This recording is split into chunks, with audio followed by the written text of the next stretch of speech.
मारवाड़ का राठौड़ वंश। जोधपुर रियासत क्षेत्रफल की दृष्टि से राजपूताना एजेंसी की सबसे बड़ी रियासत थी। यहाँ राठौड़ों का राज्य था। राज्य के वर्तमान राठौड़ों का मूल पुरुष सिंहा था।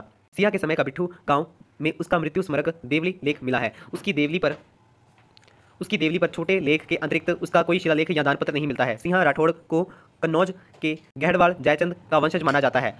1194 में चंदावर के युद्ध में मोहम्मद गौरी से जयचंद पराजित हो गया और मारा गया। तब उसका पुत्र हरिश्चंद्र कन्नौज की गद्दी पर बैठा। 1226 ईस्वी में इल्तुतमिश द्वारा कन्नौज पर अधिकार कर लेने के पश्चात हरिश्चंद्र फर्रुखाबाद जिले के मुही गांव में आ गया। हरिश्चंद्र के छोटे पुत्र सेतराम का पुत्र राव सिंहा था। राव सिंहा ने पल्लीवाड़ ब्राह्मणों की प्रार्थना पर पाली को बालेचा चौहानों से मुक्त करवाया तथा उनके अनुरोध पर वहीं बस गया। पाली उस समय व्यापार और वाणिज्य का एक महत्वपूर्ण केंद्र था। संभवतः इसके फारस और अरब के साथ व्यापारिक संबंध थे। सिंहा की मृत्यु पाली के बिट्ठू गांव में 9 अक्टूबर 1273 ईस्वी को हुई थी। सिंहा की एक स्त्री पार्वती थी जिसने उसका स्मारक देवली बनाया था। सिंहा केवल मारवाड़ के एक छोटे भाग पाली से उत्तर पश्चिम में अपना राज्य स्थापित कर पाया। सिंहा ने मारवाड़ के राठौड़ राज्य की स्थापना तो कर दी परंतु उसे व्यवस्थित नहीं कर पाए। इसलिए उनकी मृत्यु के बाद उनके पुत्र आस्थान को अपना निन्हाल में रहना पड़ा। राठौड़ वंश। राजस्थान के राठौड़ों की उत्पत्ति के संबंध में विभिन्न मत है। मुनोतनैंसी ने इन्हें कन्नौज के शासक जयचंद गाहड़वाड़ का वंशज माना है। दयालदास की बीकानेर राठौड़ानी ख्यात, जोधपुर की ख्यात पृथ्वीराज रासो आदि में भी इस मत का समर्थन किया गया है। जबकि पंडित गौरीशंकर हरिश्चंद्र ओझा इन्हें बदायूं के राठौड़ों का वंशज मानते हैं। कुछ इतिहासकार इन्हें दक्षिण के राष्ट्रकूटों से उत्पन्न मानते हैं परंतु अधिकांश इतिहासकार मुनोतनैंसी के मत के पक्षधर हैं। इनके अनुसार जब मोहम्मद गौरी ने 1193 ईस्वी में कन्नौज पर आक्रमण कर राठौड़ जयचंद गहड़वाड़ को हराकर उसका राज समाप्त कर दिया, तब कुछ वर्ष बाद जयचंद्र के पुत्र सिहाजी अपने कुछ राठौड़ सरदारों के साथ 13वीं सदी में राजस्थान आ गए और पाली के उत्तर पश्चिम में अपना छोटा सा राज्य स्थापित किया। सिंहा के उत्तराधिकारियों ने धीरे धीरे अपने राज्य का विस्तार किया। इस प्रकार राव सिंहा मारवाड़ के राठौड़ वंश के संस्थापना एवं आदि पुरुष थे। राव चूड़ा। राव सिंहा के वंशज वीरमदेव का पुत्र राव चूड़ा इस वंश का प्रथम प्रतापी शासक हुआ। इसने मांडू के सूबेदार से मंडोर दुर्ग छीनकर उसे अपनी राजधानी बनाया। उसने अपना राज्य विस्तार नाडोल, डीडवाना, नागौर आदि क्षेत्रों तक कर लिया। राव चूड़ा द्वारा अपने ज्येष्ठ पुत्र को अपना उत्तराधिकारी न बनाए जाने पर उनका ज्येष्ठ पुत्र रणमल मेवाड़ नरेश महाराणा लाखा की सेवा में चला गया। वहां उसने अपनी बहन हंसाबाई का विवाह राणा लाखा से इस शर्त पर किया कि उससे उत्पन्न पुत्र ही मेवाड़ का उत्तराधिकारी होगा। कुछ समय पश्चात रणमल ने मेवाड़ की सेना लेकर मंडोर पर आक्रमण किया और सन 1426 में उसे अपने अधिकार में ले लिया। महाराणा लाखा के बाद उनके पुत्र मोकल तथा उनके बाद महाराणा कुंभा के अल्पव्यस्क काल तक मेवाड़ के शासन की देखरेख रणमल के हाथों में ही रही, परंतु कुछ सरदारों के बहकावे में आकर महाराणा कुंभा ने सन 1438 ईस्वी में रणमल की हत्या करवा दी। राव रणमल 1427 से 1438 ईस्वी। चूड़ा का उत्तराधिकारी कान्हा को बनाया जाने के कारण उसका बड़ा पुत्र रणमल नाराज होकर मेवाड़ नरेश महाराणा लाखा के पास चित्तौड़ चला गया। रणमल ने अपनी बहन हंसाबाई का विवाह महाराणा लाखा से करवाया। रणमल मेवाड़ में ही रहने लगा, लेकिन मेवाड़ में उसका प्रभुत्व बढ़ता देखकर महाराणा कुंभा ने 1438 ईस्वी में उसकी हत्या करवा दी थी। राव जोधा 1438 to 1489 ईस्वी। रणमल के पुत्र राव जोधा का जन्म 1 अप्रैल 1416 को हुआ था। उसके पिता राव रणमल उस समय मेवाड़ में थे। मेवाड़ के शासन में इनका प्रभाव बहुत बढ़ जाने पर महाराणा कुंभा ने रणमल को मेवाड़ में मरवा दिया था। इसकी सूचना जोधा को एक डोम ने निम्न प्रकार दी। चूंडा अजमल आविया, मांडू हूँ थक आग, जोधा रणमल मारिया, भाग सके तो भाग। जोधा यह सुनकर भागकर अपने भाइयों सहित मारवाड़ पहुंच गया। जब चूंडा महाराणा लाखा का ज्येष्ठ पुत्र ने जोधा का पीछा करते हुए मारवाड़ में प्रवेश कर मंडोर पर अधिकार कर लिया, फिर अपने पुत्रों कुंतल, मांझा, सूबा तथा झाला विक्रमादित्य एवं हिंगूल, अहाड़ा आदि को वहां के प्रबंध के लिए छोड़कर वह स्वयं चित्तौड़ लौट गया। मंडोर के राज्य पर मेवाड़ महाराणा का अधिकार हो गया। जोधा निराश होकर वर्तमान बीकानेर के निकट काहुनी गांव में रहने लगा। वहां से वह मंडोर की प्राप्ति के प्रयास करने लगा। अतंत 1453 ईस्वी में उसने मंडोर पर अधिकार कर लिया और उसे अपनी राजधानी बनाया। मंडोर के किले में राव जोधा जी का 1458 ईस्वी में राज्याभिषेक किया गया। इसी समय मंडोर के पास अपने नाम पर इन्होंने जोधेलाव तालाब बनवाया था। जोधा ने अपनी पुत्री श्रृंगार देव का विवाह महाराणा कुंभा के पुत्र रायमल से किया। वह मेवाड़ के साथ बैर को समाप्त किया। यह उल्लेख गोसुंडी गांव की बावड़ी में लगी एक संस्कृत प्रशस्ति में है। जोधपुर का गढ़ तथा नगर बसाना। 12 मई 1459 ईस्वी को जोधा ने चिड़िया टूंक पहाड़ी पर गए गढ़ की नींव रखी। गढ़ के नीचे अपने नाम पर जोधा ने नया नगर जोधपुर बसाया व मंडोर के स्थान पर उसे अपनी राजधानी बनाया। राव जोधा के पुत्र बीखा ने अपने चाचा कांदल और सांखला नापा आदि को साथ ले जांगलू की तरफ प्रस्थान किया और बीकानेर के स्वतंत्र राज्य की नींव डाली। राव जोधा ने बीका को तख्त, छत्र आदि राज चिन्ह व स्वयं की ढाल तलवार व पूजनिक वस्तुएं आदि देने का वचन दिया तथा बीका से जोधपुर के राज्य पर दावा न करने का वचन लिया था। 6 अप्रैल 1489 को जोधपुर में राव जोधा का स्वर्गवास हो गया। राव जोधा वीर तथा साहसी होने के साथ ही असाधारण धैर्यवान व्यक्ति था। उसके समय राज्य का काफ़ी विस्तार हुआ। राव जोधा को जोधपुर का पहला प्रतापी शासक कहा जा सकता है। राव जोधा को मारवाड़ में सामंत प्रथा का वास्तविक संस्थापक कहा जाता है। राव जोधा को एक रानी हाड़ी जसमा देवी ने किले के पास रानी सागर नामक तालाब बनवाया और दूसरी रानी सोनगरी चांद कुंवरी ने चांद बावड़ी बनवाई, जो चौहान बावड़ी के नाम से प्रसिद्ध है। राव जोधा ने 1459 ईस्वी में अपनी माता द्वारा बनाए गए कोड़म देसर तालाब की प्रतिष्ठा कर कीर्ति स्तंभ स्थापित किया। राव जोधा ने 1460 ईस्वी में मंडोर में चामुंडा देवी की मूर्ति को मंगवाकर जोधपुर के किले में स्थापित किया। इनके पुत्र वर सिंह और दूधा ने मेड़ता नगर बसाया था। रावगंगा 1515 टू 1531 ईस्वी। रावगंगा का जन्म 6 मई 1484 ईस्वी को हुआ था। वह सूजा के स्वर्गीय ज्येष्ठ पुत्र बागा का दूसरा पुत्र था। सूजा की मृत्यु के बाद 8 नवंबर 1515 ईस्वी को सरदारों ने इसे सिंहासन पर बिठाया। गंगा स्वभाव का बड़ा नर्म और सुशील था। उसकी सरलता का लाभ उठाकर उसके राज्यकाल में ही सरदारों ने अपना बल बढ़ा लिया था और उनमें से अधिकांश स्वतंत्र हो गए थे। उसकी मृत्यु के समय उसके अधिकार में केवल जोधपुर और सोजत के 2 परगने ही रह गए थे। उसका पुत्र मालदेव वीर महत्वाकांक्षी था। सेवकी के युद्ध से मालदेव ने अपनी वीरता से विजयश्री का वर्ण किया था। रावगंगा ने ईडर के उत्तराधिकारी युद्ध में अपने 7000 सैनिकों के साथ महाराणा सांगा की सहायता की थी। मालदेव के नेतृत्व में मारवाड़ की सेनाओं ने खानवा के युद्ध में भाग लिया। युद्ध में घायल राणा सांगा को मालदेव युद्ध क्षेत्र से सुरक्षित बचाकर ले जाने में सफल रहे थे। उन्होंने 1531 ईस्वी में माध्यमिक शिक्षा बोर्ड कक्षा 10 की हुकुमचंद जैन की पुस्तक राजस्थान का इतिहास व संस्कृत परंपरा व विरासत के अनुसार 1531 ईस्वी एवं गोपीनाथ शर्मा की पुस्तक राजस्थान का इतिहास के अनुसार 1532 ईस्वी अपनी पिता रावगंगा की जरोखे से धक्का देकर हत्या कर दी। राव मालदेव 1531-1562। अपने पिता राव गंगा जी की मृत्यु के बाद राव मालदेव 5 जून 1531 को जोधपुर की गद्दी पर बैठे। उनका राज्याभिषेक सोजत में संपन्न हुआ। उस समय दिल्ली पर मुगल बादशाह हुमायूं का शासन था। इनका विवाह जैसलमेर के शासक रावल लूणकर्ण की पुत्री उमादे से हुआ, जो विवाह की पहली रात ही अपने पति से रूठ गई, जो आजीवन रूठी रानी के नाम से प्रसिद्ध रही और तारागढ़ दुर्ग अजमेर में अपना जीवन गुजारा। राव मालदेव ने मेवाड़ में दासी पुत्र बनवीर को हटाकर महाराणा उदय सिंह को सिंहासन पर बिठाने में पूरी सहायता प्रदान की। मुगल बादशाह हुमायूं शेरशाह सूरी से हारने के बाद इनकी सहायता लेने के उद्देश्य से 1542 ईस्वी में मारवाड़ आया था। राव मालदेव ने उसका उचित सत्कार कर सहायता का वचन दिया, परंतु बाद में हुमायूं अमरकोट की तरफ चला गया। गिर सुमेल युद्ध 1543 ईस्वी में दिल्ली के अफगान बादशाह शेरशाह सूरी ने मालदेव पर चढ़ाई की। जैतारण जिला पाली के निकट गिरी सुमेल नामक स्थान पर जनवरी 1544 में दोनों की सेनाओं के मध्य युद्ध हुआ, जिसमें शेरशाह सूरी की बड़ी कठिनाई से विजय हुई। तब उसने कहा था कि मुट्ठी बर्बाजरी के लिए मैंने हिंदुस्तान की बादशाह खो दी होती। इस युद्ध में मालदेव के सबसे विश्वस्त वीर सेनानायक जैता एवं कुंपा मारे गए थे। इसके बाद शेरशाह ने जोधपुर के दुर्ग पर आक्रमण कर अपना अधिकार कर लिया तथा वहां का प्रबंध ख्वासा खां को संभाल दिया। 7 नवंबर 1562 को उसकी मृत्यु हो गई। उसने पोखरण का किला, मालकोट किला, मेड़ता, सोजत, सारण, रियां आदि किलों का निर्माण करवाया। रावचंद्र सेन 1562 से 1581 ईस्वी।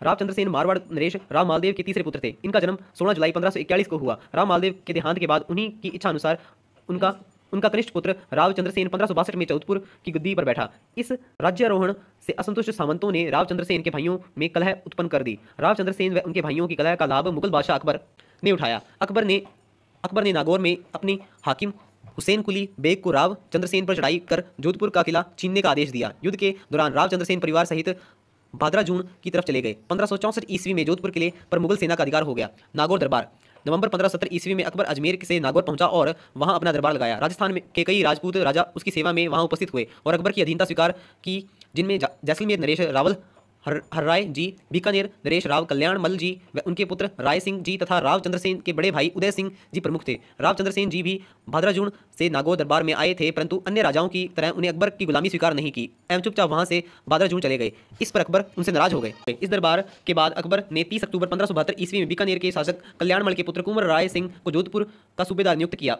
उन्हें अपनी अधीन करने के लिए जलाल खां व शाहबाज खां के नेतृत्व में अपनी सेनाएं भादराजून भेजी। भादराजून पर अकबर की सेना का अधिकार हो गया और रावचंद्र सेन वहां से सिवाना की तरफ निकल गए। इस प्रकार नागौर दरबार मारवाड़ की परतंत्रता की कड़ी में महत्वपूर्ण कड़ी साबित हुआ। अकबर ने सिवाना पर भी एक मजबूत सेना भेजी थी। इसमें शाह कुली खां आदि मुसलमान सेना नायकों के साथ ही बीकानेर ने राय सिंह जी, केशवदास मेड़तिया भी, जयमल का पुत्र शाही सेना ने सिवाना की तरफ प्रयाण किया। रावचंद्र सेन अपने सेनापति राठौड़ पत्ता को किले की रक्षा का भार सौंपकर पिपलोद व काणूजा पहाड़ियों की तरफ निकल गए।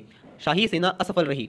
इसके बाद चंद्रसेन जी को दबाने के लिए 1574 से 75 ईस्वी में जलाल खां को सिवाना भेजा गया, लेकिन चंद्रसेन के हाथों वह मारा गया। फिर 1576 से 77 में शाहबाज खां के नेतृत्व में शाही सेना सिवाना की तरफ भेजी गई, लेकिन चंद्रसेन को पकड़ने में वह भी असफल रही। रावचंद्र सेन ने अंत में सारना के पर्वतों सोजत में अपना निवास कायम किया। यहीं पर सचियाप में 11 जनवरी 1581 को उनका अचानक स्वर्गवास हो गया। सारना में जिस स्थान पर उनकी देह क्रिया की गई थी उस जगह संगमरमर की एक राव चंद्रसेन की घोड़ी पर सवार प्रतिमा अब तक विद्यमान है और उसके आगे 5 स्त्रियां खड़ी हैं। इससे प्रकट होता है कि उनके पीछे 5 सतियां हुई थी। राव चंद्रसेन जी ही अकबर कालीन राजस्थान में प्रथम मनस्वी वीर और स्वतंत्र प्रकृति के नरेश थे और महाराणा प्रताप ने इन्हीं के दिखलाई मार्ग का अनुसरण किया था। वास्तव में उस समय राजपुताने में महाराणा प्रताप और राव चंद्रसेन यही 2 स्वाभिमानी वीर अकबर की आंखों के कांटे बने थे। चंद्रसेन अंतिम राठौड़ शासक था जिसने अकबर की अधीनता को नकारते हुए कष्टों के मार्ग को अपनाया था। मूल्यांकन: चंद्रसेन ऐसा पहला राजस्थानी शासक था जिसने मुगल विरोधी अभियान को पूरी गंभीरता से प्रारंभ किया था। परिस्थितिजन्य अभावों में भी मुगलों की शक्ति से संघर्ष करते हुए उनकी जीवन लीला समाप्त हुई। इस मायने मुगलों का प्रतिरोध करने में राजपूत शासकों का आदर्श कहे जा सकते हैं। चंद्रसेन की मुगल विरोधी कार्यवाहियों के कारण चंद्रसेन को मेवाड़ के राणा प्रताप का पथ प्रदर्शक कहा जाता है। राव चंद्रसेन ऐसे प्रथम राजपूत शासक थे जिन्होंने रणनीति में दुर्ग के स्थान पर जंगल और पहाड़ी क्षेत्र को अधिक महत्व दिया। खुले युद्ध के स्थान पर छापामार युद्ध प्रणाली का महत्व स्थापित करने में राणा उदय सिंह के बाद वह दूसरे शासक थे। इसी प्रणाली का अनुसरण प्रताप ने किया था। महाराजा अजीत सिंह 1708-1724 ईस्वी। महाराजा जसवंत सिंह की जमरूद में मृत्यु के साथ मारवाड़ की स्वतंत्रता का संग्राम शुरू हुआ जो औरंगजेब की मृत्यु तक चलता रहा। इस दीर्घकालीन संघर्ष का नेतृत्व स्वामी भक्त वीर शिरोमणि दुर्गादास राठौड़ ने किया। महाराजा जसवंत सिंह की मृत्यु का समाचार मिलते ही उसे उपयुक्त अवसर जानकर बादशाह ने जोधपुर राज्य को खालसा कर दिया। जोधपुर को खालसा करने के निम्न कारण थे। गुजरात के व्यापारिक केंद्रों से दिल्ली एवं आगरा का संपर्क सुरक्षित रखने के लिए मारवाड़ पर नियंत्रण आवश्यक था। औरंगजेब अपनी हिंदू विरोधी नीति की अनुपालना हेतु किसी ऐसे व्यक्ति को जोधपुर के सिंहासन पर चाहता था जो उसकी नीतियों का समर्थक हो। जोधपुर के महाराजा जसवंत सिंह प्रारंभ से ही औरंगजेब के विरोधी थे, अतः उसका बदला वह जोधपुर राज्य को नष्ट या अधीन करके लेना चाहता था। जमरूद से लौटते हुए लाहौर में जसवंत सिंह की दोनों रानियों के कुछ घड़ियों के अंतर से 19 फरवरी 1679 ईस्वी को क्रमांश अजीत सिंह और दलथमण नाम के 2 पुत्र हुए। इसकी सूचना बादशाह औरंगजेब को भी दी गई। बादशाह ने उन्हें मनसब देने के बहाने दिल्ली बुला लिया। बादशाह ने 26 मई 1679 ईस्वी को जसवंत सिंह के बड़े भाई नागौर के स्वामी अमर सिंह के पुत्र इंद्र सिंह राय सिंह के पुत्र को जोधपुर का राज्य दे दिया। जोधपुर के राठौड़ सरदार रानियों और दोनों कुंवर सहित दिल्ली में किशनगढ़ के राजा रूप सिंह की हवेली में ठहरे हुए थे। सरदारों ने सम्राट से मिलकर अजीत सिंह को जसवंत सिंह का उत्तराधिकारी घोषित करने का निवेदन भी किया, लेकिन इस संबंध में कोई निर्णय सम्राट द्वारा नहीं लिया गया। बादशाह की नीयत साफ न देखकर दुर्गादास राठौड़ व चंपावत सोनिंग आदि सरदार अजीत सिंह को गुप्त रूप से लेकर मारवाड़ की तरफ चले गए। राठौड़ सरदार 23 जुलाई 1679 को मारवाड़ पहुंच गए। अजीत सिंह को सुरक्षित निकालने में गोरांद्या व मोहकम सिंह की स्त्री बागेली का महत्वपूर्ण योगदान रहा। गोरांद्या ने सन 1679 में मेहत रानी का वेश धारण कर गोपनीय रूप से हवेली से पालने में से कुंवर अजीत सिंह को उठाकर उसे कालबेलिया बने मुकुंदास खींची को सौंप दिया। अजीत सिंह मारवाड़ की स्वतंत्रता के आधार थे। उन्हें अपनी ममताई गोद प्रदान कर गोराधाय संपूर्ण मरुधरा की जननी बन गई। जोधपुर गजट में मारवाड़ के राष्ट्रगान धूसों में गोराधाय का उल्लेख निमांकित है। जेमल हुओ मुल्क में चावो, अमरो हिंदवा लज रखवाल, मुकुन जयदेव गोरा रसधारी, दिन द्रंगो राख्यो जगमाल। संपूर्ण जोधपुर पर बादशाह का अधिकार हो गया। यह देखकर राठौड़, दुर्गादास, सोनिंग आदि ने मेवाड़ महाराणा राज सिंह से अजीत सिंह को शरण में लेने की प्रार्थना की। महाराणा ने अजीत सिंह को 12 गांव सहित केलवा का पट्टा देकर वहां रखा। दुर्गादास राठौड़ की देखरेख में अजीत सिंह केलवा रहने लगा। बादशाह औरंगजेब ने जब अजीत सिंह की महाराणा राज सिंह के पास पहुंचने की खबर सुनी तब उन्होंने महाराणा राज सिंह और अजीत सिंह को मांगा, लेकिन महाराणा ने अजीत सिंह को उन्हें सौंपना स्वीकार न किया। महाराणा पर बादशाह औरंगजेब का आक्रमण। महाराणा राज सिंह के कृष्णगढ़ की कुंवरी चरुमती से विवाह करने, श्रीनाथ जी की मूर्तियों को अपने राज्य में रखने और जजिया के विरोध में पत्र लिखने से औरंगजेब उस पर पहले से ही नाराज थे। ऐसे में उसकी इच्छा के विरुद्ध अजीत सिंह को आश्रय देने से बादशाह औरंगजेब की उस पर नाराजगी बढ़ गई और उसने 3 सितंबर 1679 को मेवाड़ पर आक्रमण करने के लिए एक बड़ी सेना के साथ प्रस्थान किया। वह अजमेर पहुंचा और वहां से महाराणा राज सिंह पर चढ़ाई की। मेवाड़ मुगल संधि व अजीत सिंह का सिरोही में निवास। 1680 ईस्वी में महाराणा राज सिंह का देहांत होने पर महाराणा जय सिंह मेवाड़ की गद्दी पर बैठे। श्याम सिंह बीकानेर के राजा कर्ण सिंह के द्वितीय पुत्र गरीबदास का बेटा की मध्यस्थता में महाराणा जय सिंह व औरंगजेब में संधि हुई कि महाराणा जय सिंह राठौड़ों को सहायता न दे। इसी समय की लगभग सन 1681 में सोनिंग, दुर्गादास आदि राठौड़ सरदार अजीत सिंह को उदयपुर से हटाकर सिरोही में ले गए, जहां वह कुछ वर्षों तक कालिंद्री गांव में गुप्त रूप से पुष्करणा ब्राह्मण जयदेव के यहाँ रहे। मुकुंदास खींची वेश बदलकर उसके आसपास रहने लगा। शहजादा अकबर। मुगलों के साथ लगातार संघर्ष राजपूतों के लिए कठिन कार्य था। अतः राठौड़ दुर्गादास ने शहजादे अकबर को अपनी तरफ मिलाने की सोची। महाराणा जय सिंह ने दुर्गादास व अन्य कई सरदारों को गुप्त रूप से अकबर के पास भेजा। उन्होंने अकबर को कहा कि राजपूतों को नाराज कर औरंगजेब सारे राज्यों को नष्ट कर रहा है, अतः यह आवश्यक है कि वह स्वयं बादशाह बनकर मुगल साम्राज्य को समृद्ध बनाए। उसके बहकावे में आकर अकबर दुर्गादास के पास नाडोल आ गया, जहां 1 जनवरी 1681 को उसे सम्राट घोषित कर दिया।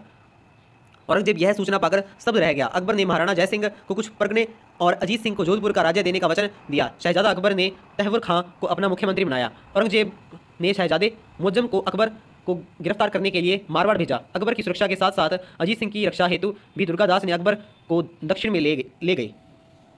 राठौड़ सरदारों के समक्ष बालक महाराजा अजीत सिंह को प्रकट किया जाना। 23 मार्च 1687 ईस्वी को सिरहुई के पालड़ी गांव में मुकुंदास खींची द्वारा अजीत सिंह को सभी राठौड़ सरदारों के सामने लाया गया। दुर्गादास राठौड़ भी दक्षिण से 21 अक्टूबर 1687 ईस्वी को महाराजा अजीत सिंह की सेवा में उपस्थित हुए। दुर्गादास राठौड़ के मारवाड़ पहुंच जाने से राठौड़ों का उत्साह बहुत बढ़ गया और वे जगह जगह मारवाड़ में रखी हुई मुसलमान सेना को तंग करने लगे। धीरे धीरे उनका मुसलमानों पर पूरा आतंक स्थापित हो गया। इससे परेशान होकर जोधपुर के फौजदार इनायत खां ने राठौड़ों से समझौता करके सिवाना अजीत सिंह को दे दिया। बाद में सिवाना पुनः मुसलमानों के हाथ में चला गया। अजीत सिंह 56 मेवाड़ के पहाड़ों में रहने लगा। वहां महाराणा जय सिंह ने उन्हें आश्रय दिया। 1702 ईस्वी के लगभग अजीत सिंह व दुर्गादास में मनमुटाव शुरू हो गया। बादशाह औरंगजेब दिन प्रतिदिन के झगड़ों से परेशान हो गया था, अतः उसने अजीत सिंह को मेड़ता देकर एक प्रकार से उसके साथ संधि कर ली थी। अजीत सिंह ने मेड़ता पर अधिकार मिलने पर कुशल सिंह को वहां का अधिकारी नियुक्त किया। अजीत सिंह का जोधपुर पर अधिकार करना। 20 फरवरी 1707 ईस्वी को बादशाह औरंगजेब का निधन हो गया। औरंगजेब की मृत्यु का समाचार सुनकर अजीत सिंह ने मार्च 1707 में जोधपुर पर ससैन्य आक्रमण कर दिया और वहां के नायब फौजदार जाफर कुली को भगाकर उसने अपने प्रत्येक राज्य पर कब्जा किया। जोधपुर राज्य की ख्यात के अनुसार उसने 19 मार्च 1707 ईस्वी को जोधपुरगढ़ में प्रवेश किया। महाराजा अजीत सिंह के जोधपुर पर अधिकार की खबर मिलने पर दुर्गादास भी अजीत सिंह से मिलने जोधपुर गए। वह उनसे मुलाकात की।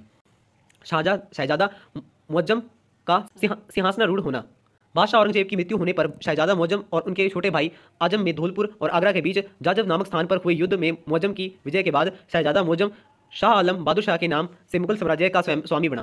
बहादुर शाह ने जोधपुर सेना भेजकर जोधपुर दुर्ग पर शाही अधिकार स्थापित किया। ऐसी हालत में 24 फरवरी 1708 ईस्वी को महाराजा अजीत सिंह व जयपुर महाराजा सवाई जय सिंह भी बादशाह की सेवा में उपस्थित हो गए। बादशाह बहादुर शाह ने अजीत सिंह को महाराजा का खिताब व मनसब आदि दिए, लेकिन उन्हें जोधपुर का राज्य नहीं दिया गया। देवारी समझौता। राजकुमार अजीत सिंह कछुआ राजा सवाई जय सिंह व मेवाड़ महाराजा अमर सिंह द्वितीय के मध्य दिबारी नामक स्थान पर हुआ समझौता, जिसके अनुसार अजीत सिंह को मारवाड़ में सवाई जय सिंह को आमेर में स्थापित करने तथा महाराणा अमर सिंह द्वितीय की पुत्री का विवाह सवाई जय सिंह से करने एवं इस विवाह से उत्पन्न पुत्र को सवाई जय सिंह का उत्तराधिकारी घोषित करने पर सहमति हुई।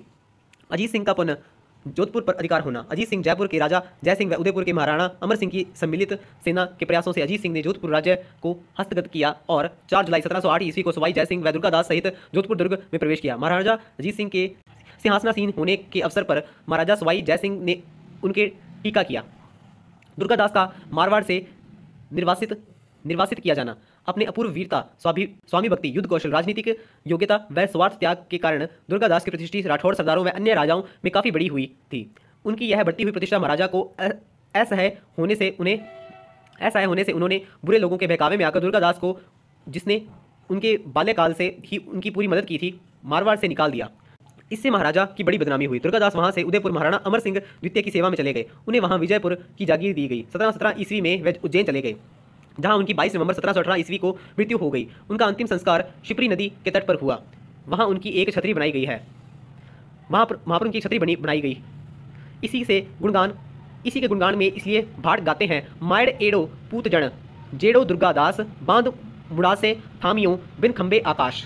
वीर राठौड़ दुर्गादास का जन्म 13 अगस्त 1638 ईस्वी को महाराजा जसवंत सिंह प्रथम के मंत्री आस्करण के यहाँ मारवाड़ के सालवा गांव में हुआ। दुर्गादास की निर्भीकता तथा राजवंश के प्रति भक्ति देखकर महाराजा जसवंत सिंह ने उन्हें अपनी सेवा में रख लिया। वीर दुर्गादास इसके बाद निरंतर महाराजा जसवंत सिंह की सेवा में दक्षिण गुजरात व अफगानिस्तान के जमरूद थाने में रहे।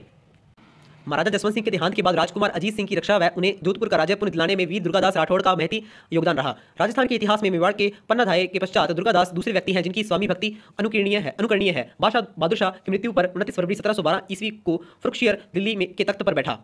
बादशाह फरुखशियर ने अजीत सिंह को राजेश्वर का खिताब दिया था। अजीत सिंह के जोधपुर में नियुक्ति शाही अफसरों को निकालने और उनके मुकामों को नष्ट करने तथा अजान के बंद कराने आदि आदेश देने पर इसको दंड देने के लिए बादशाह ने हुसैन अली खां को एक बड़ी सेना के साथ मारवाड़ भेजा। अजीत सिंह मेड़ता से नागौर गए, परंतु वहां भी मुगल फौज निकट आ पहुंची। अंत में राठौड़ों ने हुसैन अली खां की शर्तों के अनुसार संधि कर ली, जिसमें अजीत सिंह ने अपनी लड़की इंद्र कुंवरी का विवाह बादशाह के साथ करना स्वीकार किया और अपने लड़के अभय सिंह का बादशाह की सेवा में भेजा। संधि की शर्त के अनुसार अजीत सिंह की पुत्री इंद्र कुमारी का विवाह 1715 ईस्वी में बादशाह के साथ कर दिया गया। 23 जून 1724 ईस्वी को महाराजा अजीत सिंह के पुत्र भक्त सिंह ने उन्हें सोते हुए मार डाला। महाराजा का दाह संस्कार मंडोर में हुआ, जहां उनका एक छड़ा स्मारक बना हुआ है। महाराजा अजीत सिंह ने मंडोर में महाराजा जसवंत सिंह प्रथम का देवल स्मारक एवं मंडोर में एक खंबे के आकार का महल बनवाया। उन्होंने पहाड़ में काटकर बनाई गई वीरों की मूर्तियों वाला दालन सन 1714 ईस्वी में बनवाया। महाराजा अभय सिंह 1724 टू 1749 ईस्वी। महाराजा अभय सिंह का जन्म 7 नवंबर 1702 ईस्वी को जालौर में हुआ। अपने पिता अजीत सिंह की मृत्यु के समय ये दिल्ली में थे, अतः दिल्ली में ही 2 जुलाई 1724 ईस्वी को इनका राज्याभिषेक किया गया। इसी समय बादशाह ने इन्हें राजराजेश्वर की उपाधि दी। 19 जून 1749 ईस्वी को अजमेर में महाराजा अभय सिंह का देहांत हो गया। अभय सिंह के शासनकाल में हाकिम गिरधारी दास ने खिजरली में पेड़ कटवाने का आदेश दिया। इन पेड़ों को बचाने के लिए 28 अगस्त 1730 को अमृता देवी के नेतृत्व में 363 स्त्री पुरुष 294 पुरुष 69 स्त्रियां मारे गए। इस घटना को खिजरली आंदोलन के नाम से जाना जाता है। इस घटना की स्मृति में खिजरली में प्रतिवर्ष भाद्रपद शुक्ल दशमी को विश्व का एकमात्र वर्ष मेला लगता है। महाराजा विजय सिंह 752 टू 793 ईस्वी। महाराजा भक्त सिंह का देहांत के समय उनके पुत्र विजय सिंह मोर में थे। पिता की मृत्यु होने पर वे मारोठ में ही उनके उत्तराधिकारी बने। बाद में 30 जनवरी 753 ईस्वी को जोधपुर में उनका राज तिलक किया गया। महाराजा भगत सिंह के मरने के बाद राम सिंह ने एक बार फिर गया हुआ राज्य हस्तगत करने का प्रयास किया। इसके लिए आपाजी सिंधिया को भी बुलाया गया। मंदसौर में पहुंचकर राम सिंह उनके साथ हो गए। राम सिंह ने आपाजी के साथ जाकर कृष्णगढ़ को लूटा, फिर वे गंगारडा ठहरे। राम सिंह के मराठों से मिलकर जोधपुर में उत्पात करने पर विजय सिंह ने बीकानेर के महाराजा गज सिंह से सहायता हेतु निवेदन किया। इस पर गज सिंह ने अपनी सेना भेजी। वह स्वयं भी विजय सिंह की सहायता हेतु उनके अतिरिक्त किशनगढ़ के राजा बहादुर सिंह भी उनकी सहायतार्थ आए, लेकिन राम सिंह की सेना बहुत विशाल थी। विजय सिंह ने नागौर में रहकर शत्रु का वीरतापूर्वक सामना किया, लेकिन कोई नतीजा नहीं निकला। खोखर केसर खां व एक गहलौत सरदार ने मराठों के अत्याचार से तंग आकर जय आपा को मार डाला। अंत में 2 फरवरी 1756 ईस्वी को मराठों से संधि हुई। इस संधि के अनुसार जोधपुर, नागौर आदि मारवाड़ का आधा राज्य विजय सिंह को तथा जालोर, मारोठ तथा सोजत आदि आधा राज्य राम सिंह को मिला तथा लड़ाई बंद करने की अवध में 51 लाख रुपए तथा अजमेर का इलाका मराठों को देना तय हुआ। मई 1766 ईस्वी में महाराजा विजय सिंह ने नाथ द्वारा जाकर वैष्णव धर्म स्वीकार किया और अपने राज्य भर में मद और मांस की बिक्री बंद करवा दी। महाराजा विजय सिंह का जोधपुर में टकसाल खोलना। महाराजा विजय सिंह ने 1781 ईस्वी में शाह आलम द्वितीय के समय इसकी आज्ञा से अपनी राजधानी जोधपुर में टकसाल खोली, जहां 1858 ईस्वी तक उक्त बादशाह के नाम के सोने, चांदी और तांबे के सिक्के बनते रहे। महाराजा विजय सिंह के समय बनने से वे सिक्के लोगों में विजयशाही सिक्के कहलाते थे और उन पर नाम उक्त बादशाह का होता था। तुंगा का युद्ध। जयपुर नरेश पृथ्वी सिंह के बालक राजकुमार मान सिंह को गद्दी पर बैठाने के लिए 1787 ईस्वी में तुंगा नामक स्थान पर यह युद्ध हुआ। महाराजा विजय सिंह की सेना व जयपुर नरेश प्रताप सिंह की सेना ने मिलकर तुंगा नामक स्थान पर माधवराव सिंधिया के सेना के सामना किया व उन्हें परास्त किया। पाटना का युद्ध। सन 1790 ईस्वी में माधोजी सिंधिया ने अपनी पुरानी हार का बदला लेने के लिए तुको जी को साथ लेकर मारवाड़ पर चढ़ाई की। मराठों ने लत्ता दादा और फ्रेंच जनरल डी बोयने की अध्यक्षता में अपनी सेना विद्रोहियों को दंड देने और राजपूत राजाओं का दमन करने के लिए भेजी। 20 जून 1790 ईस्वी को तंवरों की पाटना जयपुर राज्य में उनका शत्रुदल से सामना हुआ। इस युद्ध में जयपुर का महाराजा प्रताप सिंह लड़ाई में हट गया, जिससे राठौड़ों की पराजय हुई। मेड़ता का युद्ध। डंगा का युद्ध। 10 सितंबर 1790 ईस्वी में मेड़ता के पास महादजी सिंधिया की सेना एवं जोधपुर महाराजा विजय सिंह की सेना में मेड़ता के पास डंगा नामक स्थान पर युद्ध हुआ, जिसमें जोधपुर की करारी हार हुई तथा मेड़ता नगर व मेड़ता के दुर्ग पर मराठों का अधिकार हो गया। सांबर की संधि। मेड़ता के युद्ध के बाद दिसंबर 1790 ईस्वी में सांबर में माधवराव महादजी सिंधिया एवं महाराजा विजय सिंह के प्रतिनिधियों के बीच सांबर की संधि हुई, जिसमें अजमेर का सूबा दिए जाने तथा 60 लाख रुपए देना स्वीकार किया गया। अजमेर लकवा दादा को दे दिया गया। गुलाब राय पासवान। महाराजा विजय सिंह के गुलाब राय नाम की जाट जाति की एक पासवान थी, जिस पर उसकी विशेष कृपा थी। 7 जुलाई 1793 ईस्वी को जोधपुर में महाराजा विजय सिंह का निधन हो गया। श्रृंगार चौकी, जिस पर नवीन महाराजाओं का राज तिलक होता है, महाराजा विजय सिंह जी ने बनवाई थी। महाराजा भीम सिंह 1793 से 1893 ईस्वी। महाराजा विजय सिंह की मृत्यु की खबर मिलते ही उनके पुत्र भीम सिंह तत्काल जैसलमेर से रवाना होकर 17 जुलाई 1793 ईस्वी को जोधपुर पहुंचे। 20 जुलाई 1793 ईस्वी को उदयपुर सिंहासन पर आसीन हुए। उनकी मृत्यु 19 अक्टूबर 1803 ईस्वी को हुई। इस प्रकार भीम सिंह ने केवल 10 वर्ष ही शासन किया, लेकिन इतने थोड़े समय में ही उसने जिस क्रूर और उग्र स्वभाव का परिचय दिया, वह एक शासक के लिए सर्वथा अनुपयुक्त था। गद्दी पर बैठते ही उसने अपने उन भाइयों को मार डाला जिनकी तरफ से उसे बाधा पहुंचाने का खतरा था। अधिकांश सरदार उसके विरोधी ही रहे और उनसे उसका अंत तक झगड़ा बना रहा। मंडोर का महाराजा अजीत सिंह का देवल जो अधूरा रह गया था, महाराजा भीम सिंह के समय पूर्ण हो गया था।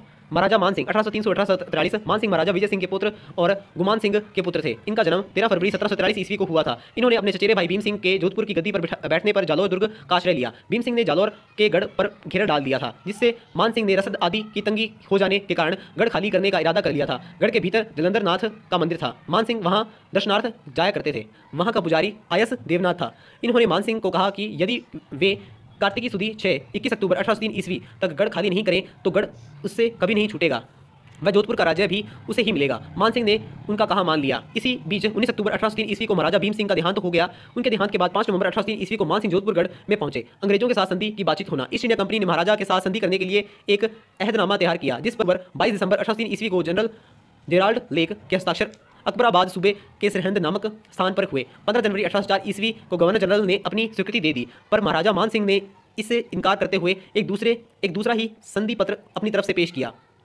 साथ ही मान सिंह ने अंग्रेजों के शत्रु जसवंत राव होलकर से मेल कर लिया, जिससे उपयुक्त अहदनामा रद्द कर दिया गया। महाराजा का राज्याभिषेक। कुछ समय बाद पूर्व महाराजा भीम सिंह को दिरावरी रानी के धोकल सिंह नामक पुत्र उत्पन्न हुआ। महाराजा मान सिंह 17 जनवरी 1804 ईस्वी को जोधपुर की गद्दी पर बैठे। इन्होंने पोकरण के ठाकुर सवाई सिंह को अपना प्रधानमंत्री नियुक्त कर भंडारी गंगाराम को दीवान नियुक्त किया। महाराजा का आयस देवनाथ को बुलाना। जालौर के घेरे के समय आयस देवनाथ द्वारा की गई भविष्यवाणी सही होने के कारण महाराजा की उस पर आस्था बहुत बढ़ गई थी।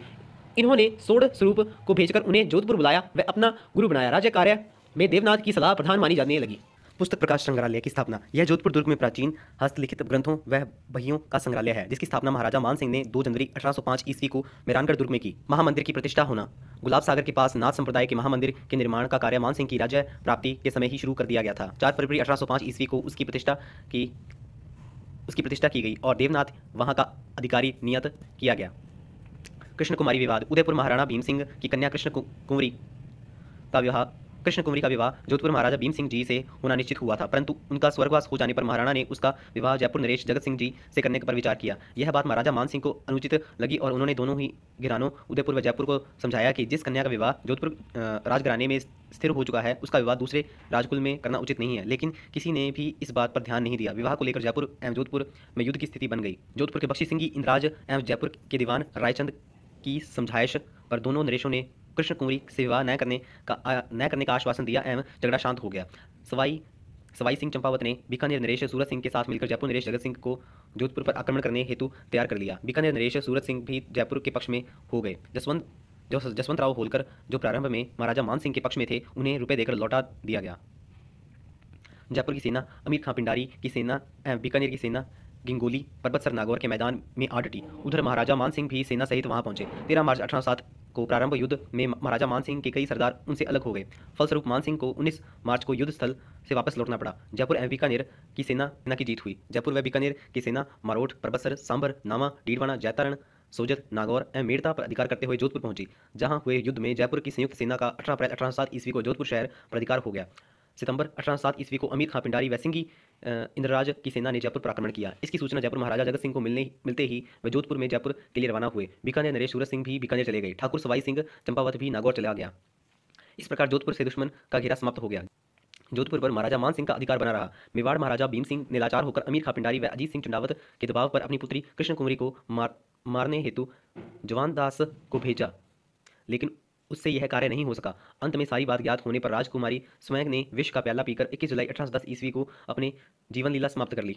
महाराजा मान सिंह का अपने कुंवर छत्र सिंह को राज्याधिकार देना। महाराजा मान सिंह ने 19 अप्रैल 1817 को अपने हाथ से कुंवर छत्र सिंह का राज्य तिलक कर दिया। अंग्रेजों से संधि होना। 6 जनवरी 1818 ईस्वी को ईस्ट इंडिया कंपनी की ओर से चार्ल्स मेडकॉफ तथा जोधपुर राज्य की ओर से महाराजा मान सिंह द्वारा अधिकार प्राप्त युवराज महाराज कुमार छत्र सिंह व्यास विशन राम एवं व्यास अभय राम द्वारा संधि की गई। 16 जनवरी 1818 ईस्वी को उचार में गवर्नर जनरल हेस्टिंग्स ने इसकी तस्दीक की।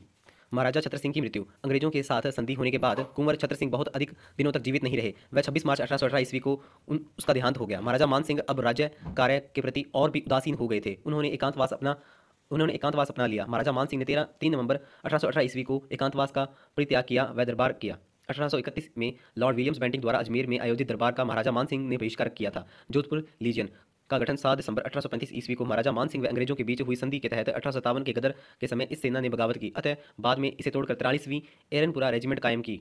अंग्रेजों के साथ 1839 में नई संधि। मारवाड़ राज्य में नाथों के प्रभाव के कारण हो रहे राज्य के कुप्रबंध को दूर करने के लिए कर्नल सदरलैंड व जोधपुर के महाराजा मान सिंह के मध्य 24 सितंबर 1839 ईस्वी को एक नई संधि हुई, जिसके अनुसार जोधपुर दुर्ग में अंग्रेजी सेना के रखने की सहमति हुई। इस संधि के अनुसार 28 सितंबर 1839 ईस्वी को जोधपुर का किला अंग्रेजों को सौंप दिया गया।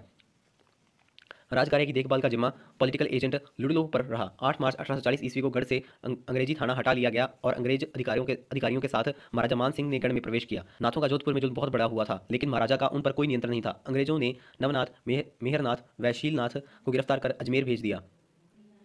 नाथों की गिरफ्तारी से महाराजा को इतना दुख हुआ कि उन्होंने राज्य कार्य में भाग लेना छोड़ दिया और साधुओं की तरह बन गए। खाना पीना भी बहुत कम कर दिया। वे 12 मई 1843 को जलंधरनाथ का दर्शन करने के लिए पाल गांव गए। मंडोर वापस आने पर उन्हें एकांतरा ज्वर हो गया और उसी बीमारी से 4 सितंबर 1843 ईस्वी को उनकी मृत्यु हो गई। महाराजा मान सिंह ने जोधपुर राज्य की ख्यात नामक एक इतिहास ग्रंथ भी तैयार करवाया था। कविराज बांकीदास उनके कृपा पात्र थे। उन्होंने मानजसो मंडन की रचना की। वागीराज गाडूराम, मनोहर दास, सेवक दौलतराम आदि उनके आश्रित कवि थे। जोधपुर राज्य में महाराजा मान सिंह ने नाथों के 2 मंदिर बनवाए थे, महामंदिर व उदय मंदिर। महाराजा मान सिंह ने आयम देवनाथ की समाधि, बटियाणी जी का महल, दुर्ग का जयपोल, भैरूपोल, महामंदिर व उदय मंदिर बनवाए। महाराजा तख्त सिंह जी जोधपुर महाराजा अजीत सिंह के वंशज करण सिंह जी के पुत्र और ईडर राज्य में अहमदनगर के स्वामी थे। महाराजा मान सिंह का कोई उत्तराधिकारी न होने से ब्रिटिश सरकार ने महाराजा की इच्छा अनुसार महाराजा तख्त सिंह को महाराजा मान सिंह ने गोद लिया। 1 दिसंबर 1843 ईस्वी को जोधपुर में इनका राज्याभिषेक हुआ। महाराजा तख्त सिंह ने गद्दी पर बैठते ही नाथों के उपद्रव को दबा दिया। महाराजा तख्त सिंह के समय ही 1857 ईस्वी की क्रांति हुई। इस समय महाराजा तख्त सिंह ने अंग्रेजों की सहायता की थी। ब्यावर से भागकर आई 4 अंग्रेज महिलाओं को जोधपुर पहुंचने पर महाराज ने उन्हें सुरसागर में स्थित पॉलिटिकल एजेंट की रक्षा में भेज दिया। एरनपुर की छावनी के विद्रोही सैनिकों के औवा पहुंचने पर महाराजा तख्त सिंह ने सिंगी कुशल राज व विजयमल मेहता के नेतृत्व में बिथोड़ा सेना भेजी, जहां उनके औवा के ठाकुर कुशल सिंह के नेतृत्व में क्रांतिकारियों ने हरा दिया। सेना नायक अनाड़ सिंह व राजमल मारे गए। गदर के समय पूरी सहायता देने के कारण वर्ष 1862 ईस्वी में अंग्रेज सरकार ने जोधपुर दरबार को गोद लेने का अधिकार प्रदान किया। महाराजा तख्त सिंह ने राजपूत जाति में होने वाले कन्यावध को रोकने के लिए कठोर आज्ञाएं प्रसारित की और ऐसी आज्ञाओं को पत्थरों पर खुदवाकर मारवाड़ के तमाम किलों के द्वारों पर लगा दिया गया था। 29 दिसंबर 1868 ईस्वी को राजपूताने के एजीजी लेफ्टिनेंट कर्नल किटिंग ने जोधपुर आकर महाराजा और गवर्नमेंट के बीच एक नई संधि तैयार की। इसके अनुसार जोशी हंसराज दीवान, मेहता विजय सिंह हाकिम फौजदारी अदालत, पंडित शिवदयाल मेहता हरजीवन हाकिम महकमा माल और सिंघी समर्थराज हाकिम दीवानी अदालत की एक पंचायत नियुक्त कर राज्य कार्य के संचालन का भार उसे सौंपा। 1869 ईस्वी में हुक्मनामे का कानून बनाया गया। 1870 ईस्वी में अंग्रेज सरकार ने जोधपुर राज्य के साथ नमक की संधि की। अक्टूबर 1872 में पाली में महाराज का स्वास्थ्य खराब हो गया, अतः महाराज ने पाली में ही पॉलिटिकल एजेंट की सलाह से महाराज कुमार जसवंत सिंह को युवराज पद देकर राज्य कार्य का प्रबंध सौंप दिया। इसके बाद महाराज और महाराज कुमार जोधपुर चले गए। 12 फरवरी 1873 को महाराजा तख्त सिंह का स्वर्गवास हो गया। महाराजा जसवंत सिंह द्वितीय 1873 से 1895 ईस्वी। जसवंत सिंह महाराजा तख्त सिंह के बड़े पुत्र थे, जो उनका स्वर्गवास होने के बाद 1 मार्च 1873 ईस्वी को जोधपुर की गद्दी पर बैठे। 23 दिसंबर 1875 ईस्वी को prince of Wales Albert Edward सम्राट एडवर्ड सप्तम कलकत्ता आए थे। 1 जनवरी 1876 ईस्वी को उनके भारत आने के उपलक्ष्य में कलकत्ता के किले में एक दरबार का आयोजन किया गया था। इसमें महाराजा जसवंत सिंह भी गए थे। 1878 ईस्वी में महाराजा ने अजमेर से आबू को जाने वाली राजपुताना मालवा रेलवे की लाइन के लिए जमीन दी। नन्ही भक्तन रामपुर की भक्तन जाति की एक नृत्यांगना थी, जो अत्यंत रूपवती थी। वह शीघ्र ही जसवंत सिंह द्वितीय के हृदय की स्वामिनी बन गई थी। उस समय सर प्रताप के निमंत्रण पर स्वामी दयानंद सरस्वती जोधपुर आए। एक दिन महफिल की समाप्ति पर महाराजा ने पालकी को अपना कंधा सदा की तरह लगाया, जिसमें नन्ही बैठी थी। स्वामी जी ने यह देखकर महाराज को अपनी कामुकता के लिए फटकारा। उन्होंने एक कड़ा पत्र महाराज को भेजा, जिसमें महाराजा की तुलना नारकीय पशु से की। वह पत्र नन्ही के हाथ लग गया। माना जाता है कि क्रोधित नन्ही ने स्वामी के दूध में विष मिला दिया। स्वामी जी बाद में अजमेर आ गए, जहां 30 अक्टूबर 1883 को उनकी मृत्यु हो गई। राज्य में सुधार कार्य। इन्होंने अप्रैल 1873 ईस्वी को राज्य प्रबंध और प्रज्ञा के सुभीते के लिए एक महकमा खास कायम किया और मुंशी फैजुल्ला खां को अपना मंत्री बनाया। पहले इस महकमे का नाम महकमा मुसाहबत रखा गया। 1876 ईस्वी में इसका नाम बदलकर महकमा आलिया, 1878 ईस्वी में महकमा आलिया प्राइम मिनिस्टर कर दिया गया। कुछ वर्ष बाद महकमा खास कहलाने लगा। ब्राह्मणों, चारणों और पुरोहितों आदि के अभियोगों का निर्णय करने के लिए अदालत षटदर्शन के नाम से एक नई अदालत कायम की गई। 1885 to 1886 ईस्वी में दीवानी का नया कानून प्रकाशित किया गया। 21 सितंबर 1876 ईस्वी को स्टाम्प कानून बना। 7 अक्टूबर 1876 ईस्वी को स्टाम्प का महकमा खोला गया। ये स्टाम्प सरकारी छापेखाने में तैयार किए जाते थे। नमक की संधि 8 मई 1879 ईस्वी को महाराजा और अंग्रेजी सरकार के बीच पुनः एक अहदनामा हुआ। इसके अनुसार डीडवाना, पचपदरा, फलौदी और लूनी के तट की नमक की खानों का ठेका भी अंग्रेज सरकार ने ले लिया। 13 जुलाई 1882 ईस्वी को कोर्ट दारान नामक अदालत की स्थापना की गई। 3 मई 1884 ईस्वी को जोधपुर नगर में डॉक्टर आर्चीबाल्ड एडम्स की निगरानी में म्यूनिसिपैलिटी कायम की गई। महाराजा जसवंत सिंह द्वितीय ने राज्य में रेल लाइनों का निर्माण कार्य आरंभ करवाया। बिगोड़ी मारवाड़ की नाव की जाकर बिगोड़ी प्रति बीघे के हिसाब से लगान वसूली की प्रथा बांध दी गई। बालसमंद बांध से नहर बनवाई गई। महारानी विक्टोरिया के 50 वर्ष राज्य कर चुकने के उपलक्ष्य में जोधपुर में 17 फरवरी 1887 ईस्वी को गोल्डन जुबली उत्सव मनाया गया। 20 जनवरी 1888 ईस्वी को मारवाड़ राज्य का इतिहास तैयार करने के लिए तवारीख का महकमा कायम किया गया। सरदार रिसाला जोधपुर राज्य में 1889 ईस्वी में यह 600 सवारों का पहला रिसाला व 1891 ईस्वी में दूसरा रिसाला स्थापित किया गया। अप्रैल 1890 ईस्वी में मारवाड़ में पुनः मनुष्य गणना के लिए मरदमशुमारी का महकमा खोला गया। 6 मार्च 1895 ईस्वी को जोधपुर में सबसे पहला ट्रेवर कैटल फेयर आयोजित किया गया। महाराजा जसवंत सिंह द्वितीय के समय ही राज्य कवि बारहट मुरारीदान ने यशोभूषण नामक अलंकार के ग्रंथ की रचना की थी और महाराजा ने उसे कवि राजा की उपाधि प्रदान की थी। स्वामी भास्करन के यूरोप और अमेरिका में जाकर आर्य समाज के सिद्धांतों का प्रचार करने का सारा खर्चा महाराजा ने दिया था।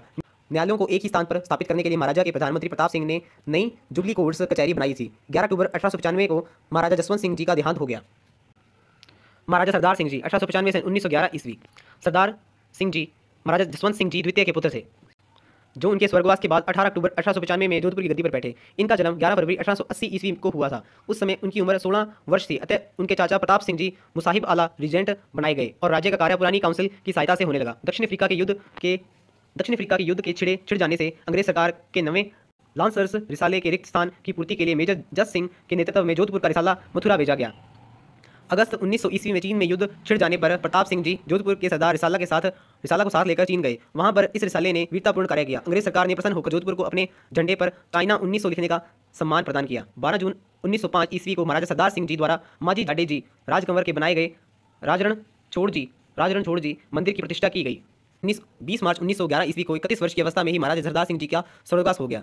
इनके समय सरदार संबंध बनाया गया था और हेमवास बांध का कार्य का प्रारंभ हुआ। सरदार संबंध बांध गुहिया सुकड़ी नदी परपाली जिले में सोजत सिटी के निकट स्थित है। इसका निर्माण 1905 ईस्वी में पूर्ण हुआ था। टेलीफोन का प्रचार भी जोधपुर में सर्वप्रथम महाराजा सरदार सिंह के समय ही हुआ। उन्होंने 1899 ईस्वी में देवकुंड तट पर अपने पिता महाराजा जसवंत सिंह द्वितीय का स्मारक जसवंत थाड़ा का निर्माण शुरू किया, जो सन 1906 में बनकर पूर्ण हुआ। राजा जसवंत सिंह द्वितीय से पूर्व जोधपुर नरेशों का अंतिम संस्कार मंडोर में होता था, किंतु जसवंत सिंह की इच्छा अनुसार उनका अंतिम संस्कार दुर्ग की तलहटी में देवकुंड के तट पर किया गया। उसके बाद से जोधपुर नरेशों की अंत्येष्टि इसी कुंड के पास की जाती थी। महाराजा सुमेर सिंह जी 1911 से 1918 ईस्वी। महाराजा सरदार सिंह जी की मृत्यु के बाद उनके ज्येष्ठ पुत्र महाराजा सुमेर सिंह 13 वर्ष की आयु में 5 अप्रैल 1911 ईस्वी को जोधपुर के शासक बने।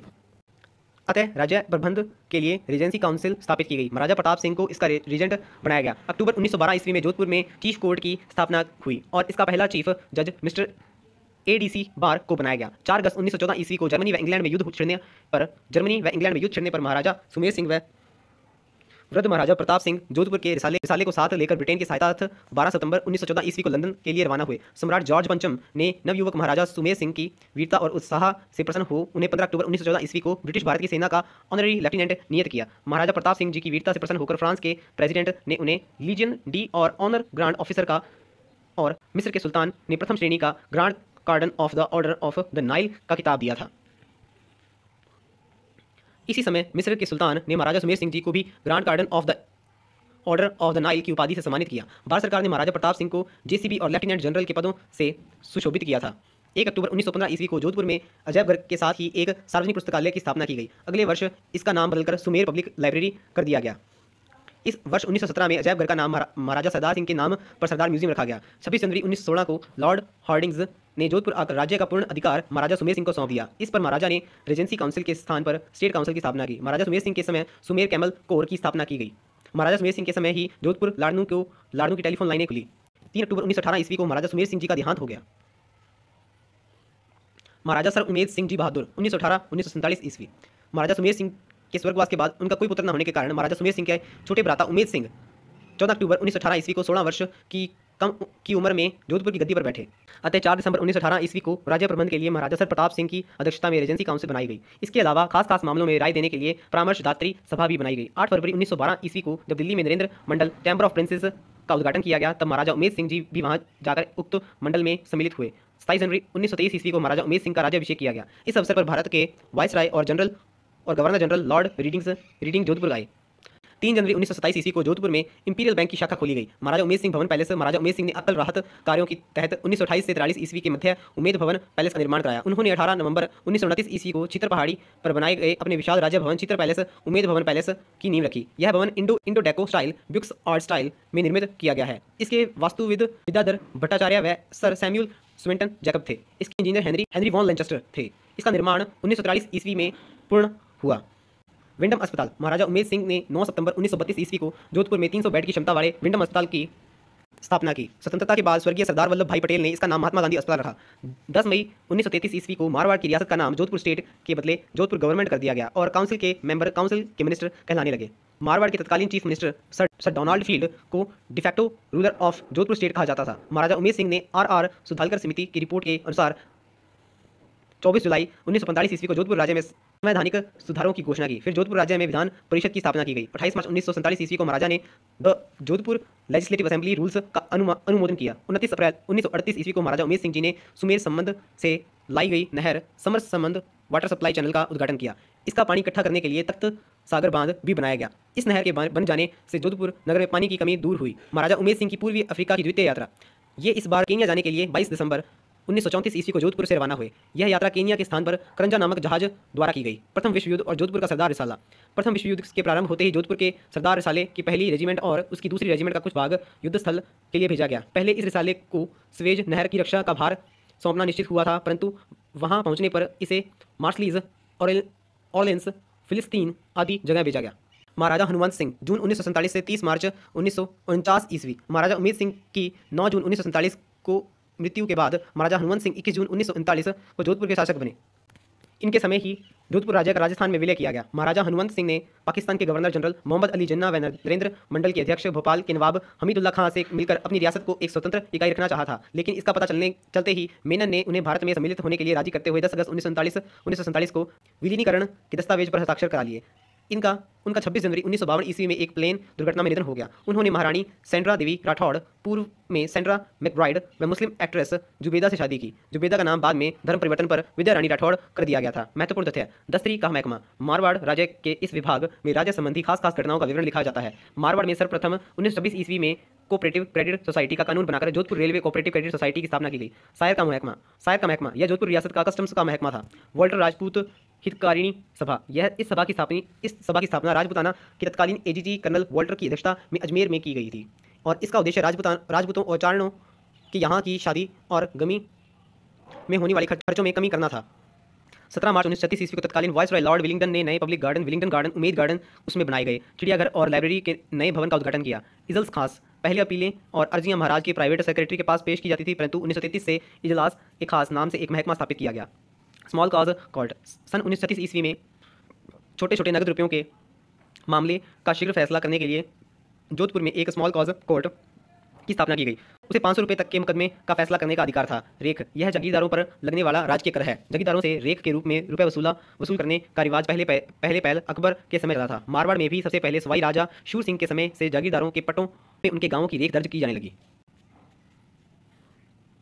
मतालबा, महाराजा विजय सिंह जी ने 1755 में जागीरदारों पर शाही जजिया और मारवाड़ से बाहर के युद्धों में भाग लेने की सेवा के बदले में 1000 की आमदनी पर 300 रुपये के हिसाब से मतालबा नामक पर लगाया। हुक्मनामा, यह रिवाज सबसे पहले अकबर ने चलाया था। उस समय किसी मनसबदार के मरने पर उसका माल, असबाब, जागीर और मनसब जब्त कर लिए जाते थे और फिर उसके लड़के की एक बड़ी रकम पेशकशी की नज़र करने पर वे सब बादशाही इनायत के तौर पर उसे दे दिए जाते थे। मारवाड़ में यह रिवाज उदय सिंह के समय से चला था।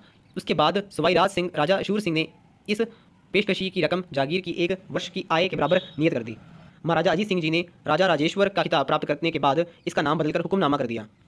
सामंतों के विभिन्न श्रेणियां: सरदार, राजवी, मुत्सदी, गनापत आदि। चाकरी, जागीरदारों पर लगने वाला कर।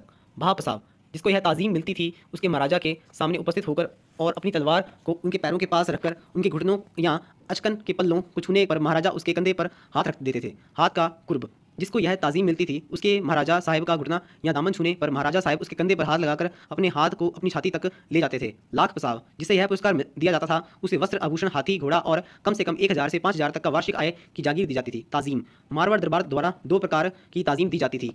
पहली इकहरी इकेवड़ी, दूसरी दोहरी दोवड़ी। जिसे एक हरी ताज़ीम मिलती थी उसके महाराजा साहिब के सामने हाजिर होते समय, और जिसे दोहरी ताज़ीम मिलती थी उसके हाजिर होते और लौटते दोनों समय महाराजा साहिब खड़े होकर उसका अभिवादन ग्रहण करते थे। सिरे का कुर्ब, यह कुछ चुने सरदारों को मिला हुआ था जो दरबार के समय अन्य सरदारों से ऊपर बैठते थे। इनके भी 2 भेद थे। दाई मिसल के सिरायत महाराजा साहिब की दाईं तरफ और बाईं मिसल की बाईं तरफ बैठते थे।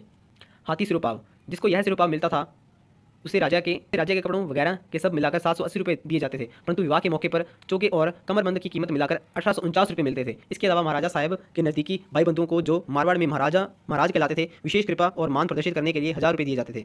पालकी सिरोपाव, इसमें महाराजा साहब की तरफ से 472 रुपये दिए जाते थे, परंतु विवाह के मौके पर इसकी रकम 553 रुपये कर दी जाती थी। घोड़ा सिरोपाव, इसमें साधारण तौर पर 240 रुपये और विवाह के मौके पर 340 रुपये मिलते थे। सदा सिरोपाव, इसके प्रथम दर्जे में साधारण तौर पर 140 रुपये व विवाह के समय 240 रुपये दिए जाते थे, परंतु इसके दूसरे दर्जे में 100 रुपये व तीसरे दर्जे में 71 रुपये मिलते थे। कंठी दुपट्टा सिरोपाव, इसकी प्रथम श्रेणी में 75 रुपये, द्वितीय श्रेणी में 60 रुपये व तृतीय श्रेणी में 45 रुपये दिए जाते थे। कड़ा मोती दुशाला और मदील जरीदार पगड़ी सिरोपाव, इसमें प्रथम श्रेणी वाले को 121 रुपये, द्वितीय श्रेणी वाले को 85 रुपये और तृतीय श्रेणी वाले को 65 रुपये मिलते थे। कड़ा और दुशाला सिरोपाव, इसमें 37 रुपये दिए जाते थे। किशनगढ़ का इतिहास। राठौड़ वंश के किशनगढ़ राज्य के संस्थापक महाराजा किशन सिंह जी 1609 से 1615 ईस्वी जोधपुर के शासक मोटा राजा राव उदय सिंह जी के 8वें पुत्र थे। किशन सिंह जी ने 1609 ईस्वी विक्रम संवत 1666 में मारवाड़ के पूर्वी छोर सेठोलाव के शासक राव दूधा जी को पराजित कर अपनी स्वतंत्र जागीर की स्थापना की एवं सेठोलाव को अपनी राजधानी बनाया, जिसे इनके विश्वस्त बादशाह जहांगीर ने तुरंत अपनी अनुमति प्रदान कर उन्हें खिलियत दी एवं उन्हें महाराजा की उपाधि प्रदान की। किशन सिंह ने 1612 ईस्वी में किशनगढ़ नगर बसाकर उसे अपनी नई राजधानी बनाया। मोटा राजा उदय सिंह ने अपनी पुत्री मानमती किशन सिंह की बहन का विवाह शहजादा सलीम जहांगीर से किया था। 21 मई 1615 विक्रम संवत 1672 को किशन सिंह की इसके भतीजे गज सिंह महाराजा सूर सिंह के कुंवर ने हत्या कर दी। इनकी छतरी गुगरा घाटी अजमेर में विद्यमान है। सहसमल 1615 से 1628 महाराजा किशन सिंह की हत्या हो जाने के बाद उनका पुत्र सहसमल गद्दी पर बैठा, जो जून 1628 ईस्वी में स्वर्ग सिधार गया। सहसमल के बाद महाराजा जगमाल सिंह 1628 ईस्वी में किशनगढ़ के शासक बने। 6 फरवरी 1629 ईस्वी को इनका भी देहांत हो गया। महाराजा रूप सिंह महाराजा जगमल सिंह के निधन के बाद उनके छोटे भाई हरि सिंह किशनगढ़ के सिंहासन पर बैठे। किसी कर्मचारी के विष दे दिए जाने पर इनका 26 अप्रैल 1643 ईस्वी को निधन हो गया। इसके बाद महाराजा रूप सिंह किशनगढ़ के राजा बने। उन्होंने बदखशों में पठानों के उपद्रवों को शांत कर पठानों से श्याम सुंदर लाल तिरंगा झंडा छीना था। इन्होंने रूपनगढ़ दुर्ग का निर्माण करवाया। औरंगजेब के विरुद्ध सामूगढ़ के युद्ध में इन्होंने वीरगति प्राप्त की। महाराजा मान सिंह महाराजा रूप सिंह के बाद उनके पुत्र मान सिंह किशनगढ़ की गद्दी के स्वामी बने। इनकी बहन चारूमती का विवाह औरंगजेब से करना तय हो गया था, परंतु स्वयं चारूमती के बुलाने पर मेवाड़ महाराणा राज सिंह ने स्वयं आकर उससे विवाह किया। मान सिंह ने अपनी छोटी बहन का विवाह औरंगजेब से किया। महाराजा राज सिंह मान सिंह के बाद इनके पुत्र महाराजा राज सिंह गद्दी पर बैठे। इनके बादशाह बहादुर शाह ने राजशाह बुलंद मकान महाराज महाराजा बहादुर राज सिंह का खिताब दिया। 1748 ईस्वी में इनका देहांत हो गया। महाराजा राज सिंह के गुरु रणछोड़ दास तथा काव्य गुरु महाकवि वृंद थे। महाराजा राज सिंह ने बहुविलास व रसपाय नामक ग्रंथ की रचना की थी। महाराजा सावन सिंह महाराजा राज सिंह के बाद उत्तराधिकारी की लड़ाई के कारण इनका राज्याभिषेक दिल्ली में हुआ। जोधपुर के शासक भगत सिंह ने नाराज होकर उन्हें कुमाऊं भेज दिया, जहाँ से वे वृंदावन आकर भागवत भक्ति में लीन हो गए एवं अपना नाम नगरीदास रख लिया। 1756 ईस्वी को वे पुनः रूपनगढ़ आए, परंतु वे वापस अपनी प्रेसी बनी ठणी के साथ वृंदावन चले गए। वृंदावन में इनके निवास स्थान को नगरीदास का डेरा कहते थे। किशनगढ़ में इन्होंने देवराज महल, वर्तमान में फूल महल होटल बनवाया। इनके पुत्र सरदार सिंह 1756 ईस्वी में से रूपनगढ़ रियासत का शासन प्रबंध संभाल रहे थे। 10 अप्रैल 1766 ईस्वी को सरदार सिंह जी का निधन हो गया। महाराजा सावन सिंह नगरीदास में एक अच्छे कवि व साहित्यकार होने के बाद साथ साथ विद्वानों एवं कवियों के आश्रयदाता थे। वे वल्लभ संप्रदाय में अपने गुरु श्री रणछोड़ जी द्वारा दीक्षित किए गए। महाराजा सावन सिंह भक्त नगरीदास की रचनाएं क्रमशः मनोरथ मंजरी प्रथम रचना 1723 ईस्वी में रचित रसिक रत्नावली, देहदशा, बिहारी चंद्रिका आदि थी। इनके सभी ग्रंथों का संग्रह 1898 ईस्वी में बीकानेर महाराजा सादुल सिंह जी की आज्ञा से नगर समुच्चय नाम से सागर यंत्रालय मुंबई से प्रकाशित किया गया था। नगर समुच्चय के 3 भाग वैराग्य सागर 15 ग्रंथ, दूसरा श्रृंगार सागर 51 ग्रंथ एवं तीसरा पद सागर 3 ग्रंथ थे। अतः कुल 69 ग्रंथों का यह संग्रह था। इनके सभी ग्रंथों का संपादन डॉक्टर फैज अली द्वारा सन 1974 ईस्वी में नगरीदास ग्रंथावली के नाम से केंद्रीय हिंदी निदेशालय नई दिल्ली से प्रकाशित करवाया गया।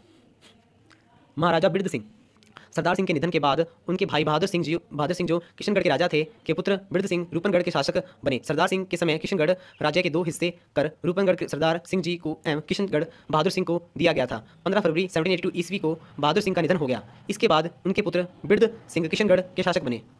अतः अब रूपनगढ़ व किशनगढ़ के को पुनः एकीकृत किशनगढ़ रियासत कर दिया गया। ये 1778 ईस्वी में राजपाट अपने पुत्र प्रताप सिंह के भरोसे छोड़ वृंदावन चले गए, जहाँ 1788 ईस्वी में इनका निधन हो गया।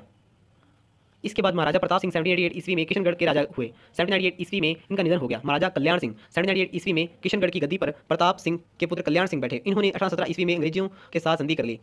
किशनगढ़ से अंग्रेजों द्वारा खिराज न लेना स्वीकार किया गया। ये 1822 ईस्वी में के लगभग किशनगढ़ राज्य का शासन प्रबंध अपने पुत्र मोखम सिंह को सौंपकर दिल्ली में मुगल बादशाह के पास चले गए। मोखम सिंह अपने पिता द्वारा राजकार्य छोड़ने पर 1822 ईस्वी में ही वास्तव में किशनगढ़ का शासन प्रबंध देखने लग गए थे, परंतु राज्याभिषेक 1838 ईस्वी में हुआ। महाराजा पृथ्वी सिंह राजा मोखम सिंह के निसंतान स्वर्ग सिधार जाने पर कचोलिया के ठाकुर भीम सिंह के छोटे पुत्र पृथ्वी सिंह को गोद लेकर 1840 ईस्वी में किशनगढ़ का राजा घोषित किया गया। इनके समय काउंसिल के स्थान पर राज्य का पहला दीवान प्रधानमंत्री अभय सिंह को बनाया गया। इसके समय में 1857 ईस्वी का स्वतंत्र संग्राम हुआ। किशनगढ़ राज्य के आधुनिकरण में इन्होंने बहुत कार्य किए। रेलवे लाइन प्रारंभ की गई। स्वामी दयानंद सरस्वती ने किशनगढ़ राज्य के अलावा राजपूताना की करौली, भरतपुर, धौलपुर, जयपुर, उदयपुर, जोधपुर एवं शाहपुरा रियासतों की यात्रा की थी। महाराजा शार्दुल सिंह महाराजा पृथ्वी सिंह के बाद उनके पुत्र महाराजा शार्दुल सिंह जी को कुशनगढ़ के राजा बने। इन्होंने अपने पुत्र मदन सिंह के नाम पर किशनगढ़ रेलवे स्टेशन के पास मदनगंज मंडी की स्थापना की। इसके बाद महाराजा मदन सिंह किशनगढ़ की राजगद्दी पर बैठे। इन्होंने किशनगढ़ राज्य में फांसी के दंड को समाप्त कर दिया। इन्होंने अपने अंतिम दिनों में किशनगढ़ में मझेला पैलेस में रहना प्रारंभ कर दिया। किशनगढ़ रियासत का राजस्थान संघ में विलय कर दिया गया। इस समय राज्य की आय 18 लाख रुपए वार्षिक थी। महाराजा सुमेर सिंह को आधुनिक साइकिल पोलो का पिता कहा जाता था। किशनगढ़ में 1844 ईस्वी में कन्यावध प्रथा का प्रतिबंध लगाया गया। करकेड़ी की छतरियां किशनगढ़ सलेमाबाद मार्ग पर करकेड़ी ग्राम में किशनगढ़ के महाराजा जवान सिंह का संगमरमर निर्मित भव्य समाधि स्थल व स्मारक। आबू के परमार वंश का शासन राजस्थान में आबू एवं उसके आसपास के क्षेत्रों पर था। इस वंश का मूल पुरुष धूमराज था। इसी वंश के राजा धुंधुक ने आबू का दंडपति महाजन विमल शाह को बनाया, जिसने दिलवाड़ा के प्रसिद्ध अधिनाथ जैन मंदिर विमल शाही का निर्माण 1031 ईस्वी में करवाया। इसका शिल्पी कीर्तिघर है।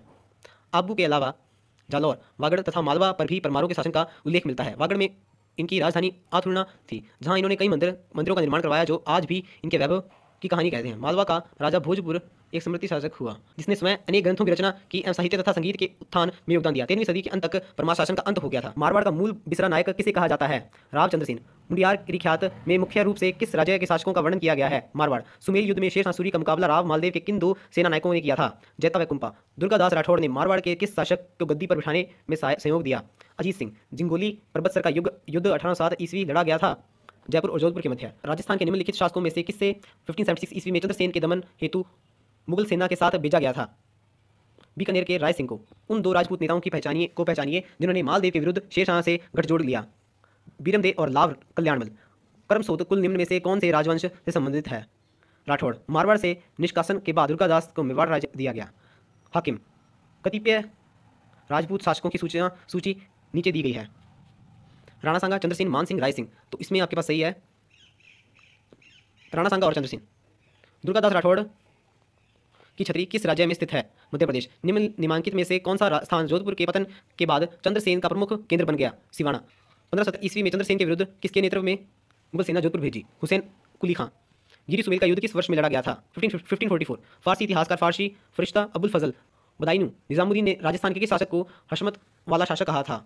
मालदेव। दुर्गादास राठौड़ की छतरी किस राज्य में स्थित है? मध्य प्रदेश। महाराजा रथ सिंह किस राज्य के शासक थे? जोधपुर। मारवाड़ के चंद्रसेन ने मुगलों के से संघर्ष के लिए किस स्थान पर सेना को संगठित किया? बदराजुण। जोधपुर के किस शासक को अकबर ने सवाई राजा की उपाधि प्रदान की थी? राव सूर सिंह। निम्नलिखित में से कौन जोधपुर राज्य का शासक नहीं था? अनूप सिंह।